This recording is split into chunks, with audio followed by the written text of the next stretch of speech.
자, 감정입니다. 자, 감정은 특수한 지식 경험을 가진 제3자가 그 지식과 경험에 의해서 알 수 있는 법칙을 적용하여 얻은 판단을 법원에 보고하는 것을 말해요. 예를 들면 사체를 해부해서 얻은 지식 있죠? 그 사인의 감정을 법원에 보고하는 것, 그것을 예로 들 수가 있겠죠. 자, 여기서 법원, 법관으로부터 감정의 명을 받은 자를 이 감정인이라 하고, 그 점에서 이 수탁자와 구별된다고 했죠. 수탁자는 이제 수사기관으로부터 감정 위촉받은 자를 말합니다. 자, 그래서 밑에 보시게 되면 이 감정인과 수탁자를 비교를 해놨어요. 자, 여기 의무를 보시게 되면 감정인은 출석 의무, 선서 의무, 감정 의무가 있습니다. 그리고 이 선서 의무가 있기 때문에 거짓말하면 허위 감정죄로 처벌을 받아요. 그리고 제재 관련해서 소송비용 부담 문제라든지 과태료, 감치 이 부분이 있습니다. 적용됩니다. 근데 구인은 적용되지 않는다. 구인은 왜 적용되지 않을까? 대체성이 있기 때문에 다른 사람 구하면 됩니다. 다른 사람 구하면 되기 때문에 그 부분에 있어서 구인은 적용되지 않는다. 또 수탁장 보시고요. 자, 올라가 보시면 여기 성질 나와 있죠. 그 진술이 증거로 되는 점에서 증인과 유사하기 때문에 이 증인신문 관련된 규정이 이 감정에도 준용이 됩니다. 근데 딱 하나가 빠져요. 그게 뭐냐면 이 구인은 안 된다 이거죠. 그래서 증인신문 관련해서 이 구인에 관련된 부분은 빼고 나머지는 적용됩니다. 자, 밑에 절차 봅니다. 감정인 선정. 자, 법원이죠, 법원. 법원은 학식 있는 자 중에서 감정을 명할 수 있다. 판례도 그런 얘기입니다. 학식과 경험이 있는 사람이면 된다고 되어 있고. 자, 감정 거부권이 따르죠. 그래서 감정인 적격이라든지 감정 거부권에 대해서는 이 증인 적격, 증언 거부권에 관련된 규정이 그대로 준용이 됩니다. 촉탁 보죠. 자, 필요하다고 인정할 때에는 공무소, 학교, 병원, 상당한 설비가 있는 단체나 기관에 감정을 촉탁할 수가 있고, 이때는 선서에 관련된 규정을 적용하지 않습니다. 자, 그럼 설명을 하게 할 수 있고요. 자, 소환 나와 있죠. 증인 소환의 방법에 의하나 대치성이 인정되기 때문에 그렇죠? 구인은 허용되지 않는다. 설명드렸습니다. 자, 소환이나 동행명령이 불응하면 과태료라든지 배상 명령 받는다 그랬습니다. 그리고 선서해야 됩니다. 선서. 반드시 선서다. 그렇죠? 그리고 만약 선서하지 않잖아요. 그러면 증거 능력이 없다. 됐고, 자, 법조문 나와 있죠. 감정 전에 선서하게 한다. 선서서에 의한다. 뭐 나머지 읽어보시면 되고요. 그리고 여기 157조 3, 4, 158조는 여기 나와 있어요. 밑에 읽어보시면 돼요. 그래서 선서서를 낭독하고 기명날인 서명하게 해야 된다. 엄숙하게 해야 된다. 위증의 별을 권고해야 된다. 그대로 준용이 됩니다.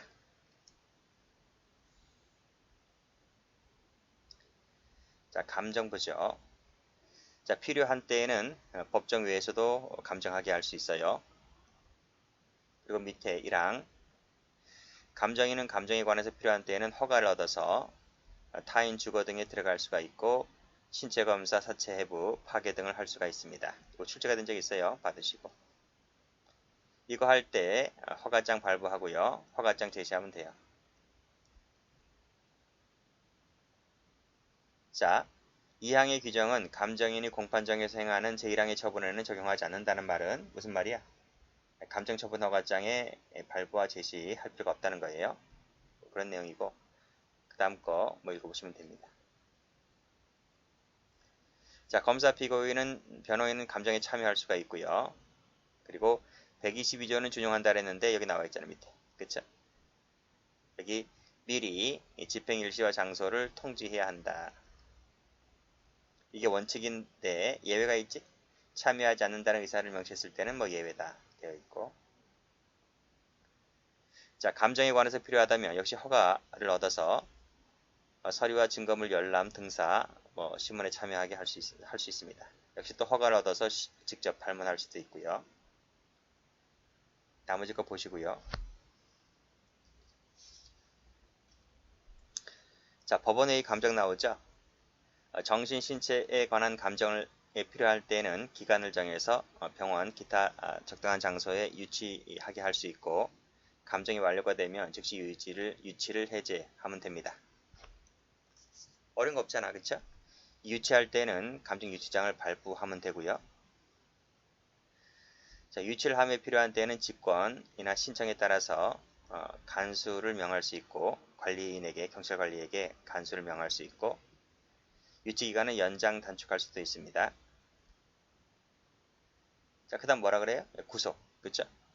여기 7항 체크하시고 구속에 관련된 규정은 유치에 관해서 또 유치할 때 유치의 부분은 준용한다고 되어 있단 말이죠.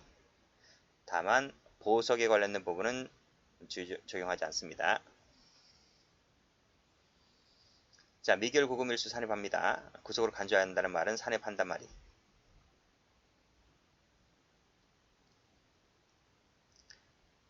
우리 그런 얘기 하잖아. 너 정신감정 좀 받아봐라. 네 아무래도 마탱이 간 아이 같으니까 정신감정 받아봐라. 그치? 이 정신병원이 정신병원 보낼 때 기간을 정해서 정신병원에 유치하게 한단 말입니다. 그게 신체 구속하는 부분이기 때문에 영장, 감정 유치장을 발부해서 유치하게 한단 말이죠. 그치? 그래서 어쨌든 정신병원 같은데 가둠을 당하기 때문에 구속 관련된 조항이 적용되는 거예요. 보석금 내고 못 풀려나가요. 정신 또라이이기 때문에 정신이 이상한 아이이기 때문에 보석금 낸다고 해서 풀어주면 안 돼요. 또 사고 친단 말이에요. 그래서 보석 관련된 조항은 그래서 적용되지 않는 거예요. 어쨌든 신체 구속을 당하는 부분이기 때문에 미결 구금을 당하고 있다면 형기 산입할 때 구속으로 간주하기 때문에 구속기간에 산입을 해줍니다. 그런 뜻이에요. 요 보석에 관련된 부분은 시험에 나온 적도 있습니다.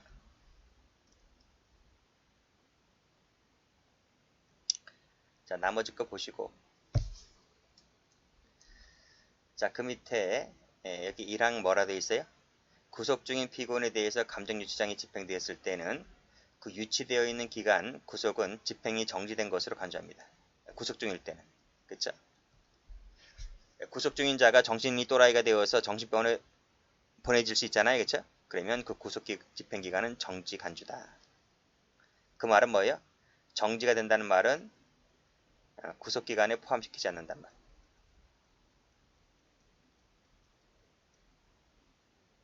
이런 말입니다. 자, 그리고 자, 유치 처분이 취소가 되거나 기간이 만료가 되잖아요. 그러면 구속 집행 정지는 당연히 취소 간주하겠죠. 자, 감정 경과와 결과는 서면입니다. 서면으로 제출해야 됩니다. 구술 안 돼요. 서면 또는 구술 틀려요. 하게 하여야 한다는 말은 의무적입니다. 자, 됐고. 자, 감정인 신문이네요. 필요하다면 감정인에게 설명하게 할 수 있고요. 이건 의무적이지? 이건 의무적이다. 그래서 감정인에게는 감정인 신문이 의무적이다. 여기 나와 있네. 여기 나와 있습니다. 제출은 의무적이지만 신문은 의무적이다. 됐고, 감정촉탁 여기도 당의 공무서 학교 등으로 하여금 역시 설명하게 할 수 있다는 거죠. 여기도 의무적. 이거 다 적어놔야 돼요. 그래야 이제 실수 안 해요. 하게 하야 한다 하면 또 틀리지. 적혀져 있었고 밑줄이 그어져야 눈이 갑니다. 나머지는 됐고, 법률이 정하는 바에 따라서 여비, 일당, 숙박료, 감정료, 체당금, 변상 신청 청구할 수 있습니다. 자, 두 번째, 통역하고 변형 나왔네요. 또 감정에 관련된 규정이 그대로 준용이 됩니다. 자, 국어에 통하지 않는 자, 그치? 은 통역인으로 하여금 통역하게 해야 되겠죠. 의무적이다. 우리나라 말이 통하지 않는 사람, 통역인 붙인단 말입니다. 만약 외국인이라도 통하는 사람 있죠? 통하는 사람. 그 말은 외국인이라 할지라도 한국말을 잘해요. 한국말을 잘하면 굳이 통역인 붙여줄 필요가 없겠지? 그런 얘기고. 여기 나오네. 한국어를 잘한다고. 통역인 없이 진행했다 하더라도 위법은 아니다. 침해는 아니다. 그치? 자, 듣거나 말하는데 장애가 있는 사람 누구지? 옛날로 말하면 농아자야. 농아자. 농아자인데 개정이 되면서 듣거나 말하는데 장애가 있는 사람 이렇게 바뀌었습니다. 통역인으로 하여금 통역하게 할 수 있죠? 이건 의무적입니다. 듣거나 말하는데 장애가 있을 뿐이지, 그치? 뭐 수화할 수 있잖아. 수화를 하면 되기 때문에 굳이 뭐 통역은 재량사항이다 이거예요. 국어 아닌 문자 보호는 번역기 돌리면 되고요. 나머지 보시면 됩니다. 검증 갑니다. 검증. 자, 오관작용에 의하여 사물 존재 상태를 직접 실험, 인식하는 증거조사 방법을 말합니다. 뭐 여기 현장 검증, 뭐 임검 뭐 등 나와 있고요. 관계처분의 성질을 띠지만 이 검증은 그 법원 또는 법관이 행하는 검증은 증거조사의 일종이기 때문에 영장이 필요가 없어요. 자, 그래서 밑에 수사상의 검증과 법원이나 법관이 행하는 검증의 차이점 나와 있습니다. 수사상은 영장이 필요하지만 법원, 법관의 검증은 필요가 없다. 됐고, 나머지 건 이제 하나씩 볼 거예요. 자, 밑에 법원 나와 있죠. 법원은 사실을 발견하며 필요하다면 검증을 할 수 있고, 합의부원에게 명할 수 있고, 다른 법원의 판사에게 촉탁할 수 있고, 목적물에는 제한이 없죠. 그래서 인체나 사체도 객체가 될 수 있습니다. 자, 절차와 방법. 자, 검사, 피고인, 변호인은 검증에 참여할 수 있고요. 자, 미리 통지해야 한다는 것도 앞에서 배운 거와 똑같지? 감정할 때, 그치? 근데 참여하지 않는다는 의사를 명시했거나 급속을 요할 때는 예외다.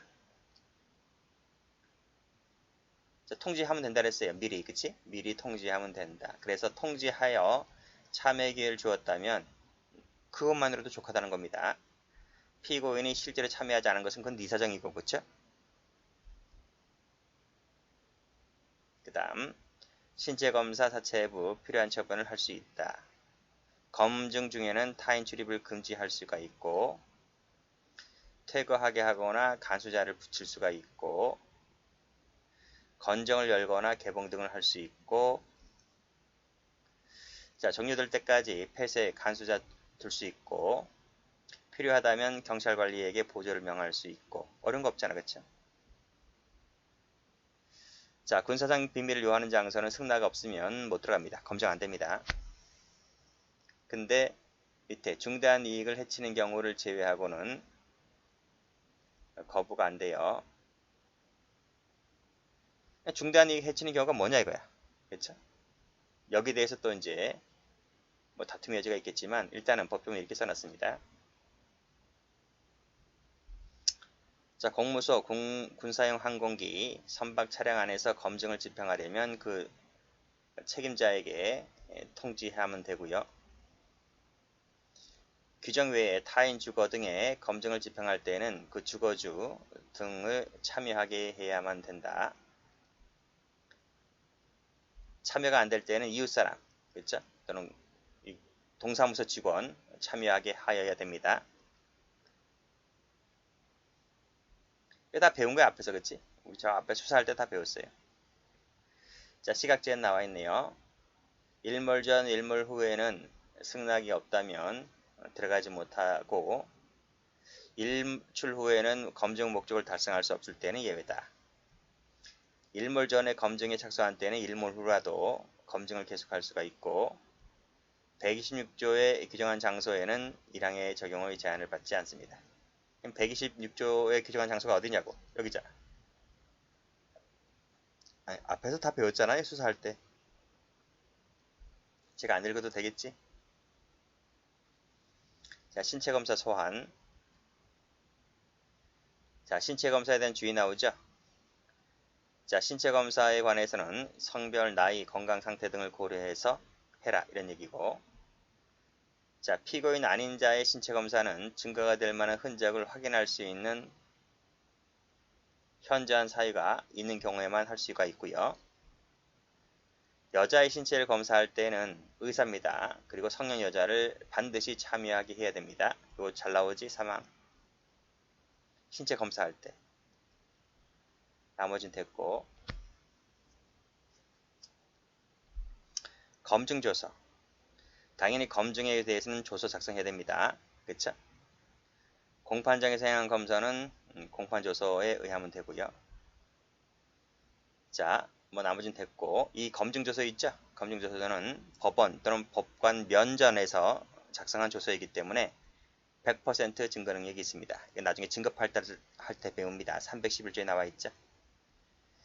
자, 그러면 됐습니다. 여기까지 합니다.